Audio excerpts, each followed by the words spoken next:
I live in a centuries-old farmhouse nestled in the quiet countryside, surrounded by vast fields of golden corn that sway gently in the breeze.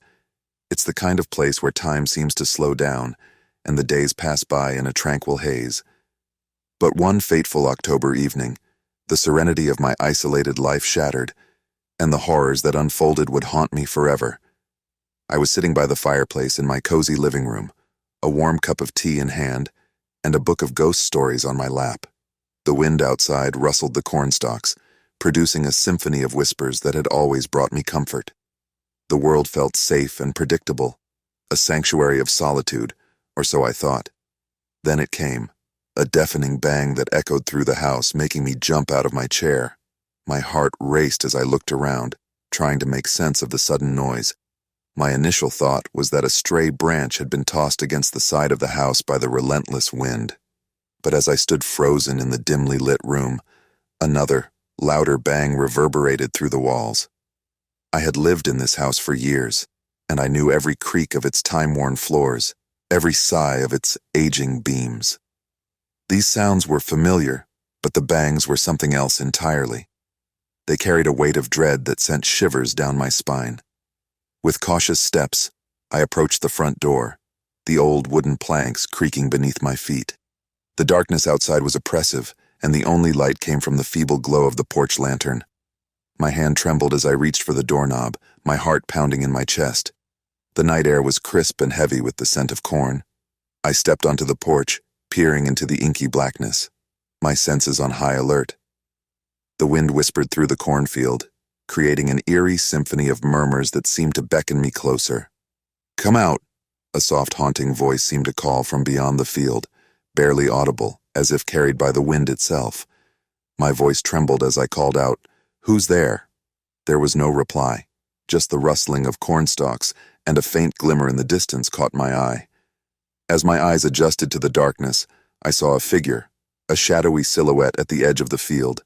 They stood motionless, framed by the undulating sea of corn, their presence sending a chill down my spine. My breath caught as I strained to make out more details. The moonlight revealed a glint of steel, a knife gleaming ominously in the figure's hand. It was a sight that froze me in place, my heart racing with a primal fear. The figure remained still, their face obscured by shadows. But their intent was clear, and the knowledge that someone was out there, watching me with a knife in hand, sent shockwaves of terror through my body. In a panicked frenzy, I stumbled back inside, slamming the door shut and locking it as quickly as my trembling hands would allow. My mind raced, and I fumbled for my phone, contemplating whether to call the police. The seconds stretched into minutes as I stood there, listening for any sign of the intruder. But there was nothing. The night outside remained still and silent, save for the mournful whisper of the wind. It was as though the figure with the knife had vanished into thin air, leaving me in a state of unease and uncertainty. I stayed up the entire night, my senses heightened, my mind racing with questions. Was it a figment of my imagination, a trick played by the wind and shadows? Or had I truly seen someone lurking in the cornfield with a knife? As dawn broke, I ventured outside, my phone in hand, and took a deep breath. The cornfield, bathed in the soft light of morning, appeared peaceful, its secrets hidden beneath the tall stalks. I cautiously approached the edge of the field, my heart pounding with each step. There, in the damp earth, I found footprints, distinctive tracks leading from the cornfield to my front door. I took photos as evidence, my hands trembling as I documented the eerie discovery. Then, with a sense of urgency, I called the police. They arrived promptly, their expressions a mix of concern and skepticism, as I showed them the photos and recounted the events of the night. They searched the cornfield meticulously, scouring the area for any sign of the intruder. But despite their efforts, there was no trace of the figure with the knife. The police took my statement and assured me that they would increase patrols in the area, but as they left, I couldn't shake the feeling that they thought I was imagining things, that the isolation of my rural home had finally taken its toll on my sanity. Days turned into weeks, and I tried to convince myself that it had all been a terrifying hallucination, a product of a sleep-deprived mind. I resumed my daily routine, But the memory of that night continued to haunt me, a shadow that lurked in the corners of my consciousness. Then one evening, it happened again. I was in my bedroom, the curtains drawn, and the lights dimmed to create a soothing ambiance. I had started to believe that the nightmare was behind me, that I could find solace in the comfort of my own home once more. But I was wrong. A soft, insistent tapping on my window pane shattered the illusion of safety. My heart raced as I turned to face the window, a sinking feeling in the pit of my stomach.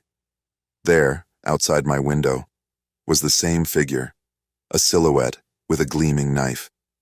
They stood motionless, their presence sending a jolt of terror through me. It was as though they were waiting, watching, and their eyes, hidden in the darkness, bore into my soul. I stumbled back, my pulse racing, and fumbled for my phone to call the police. They arrived swiftly, their sirens piercing the night, but once again, the intruder had vanished without a trace. They examined my window for any signs of forced entry, but, like before, there was nothing. The police took my statement once more, their skepticism evident. They offered assurances that they would do everything in their power to catch the intruder, but I could tell that they were growing weary of my persistent claims. With each passing night, the terror intensified. The figure with the knife continued to appear, always just out of reach, always with that sinister glint in their hand. I couldn't sleep, couldn't eat, couldn't escape the constant fear that consumed me. I started to doubt my own sanity, questioning whether the figure was real or a manifestation of my paranoia. Friends and neighbors offered sympathy, but also concerned glances, and I could tell they were beginning to question my mental state. The only clue I had was the pattern. The intruder appeared only when the wind whispered through the cornfield. It was as though they were bound to the very essence of the place, a malevolent spirit born from the rustling stalks. Desperation drove me to seek answers. I delved into local history, hoping to uncover some dark legend or forgotten tale that might explain these haunting events. And that's when I stumbled upon a chilling story, a legend that seemed to echo my own night.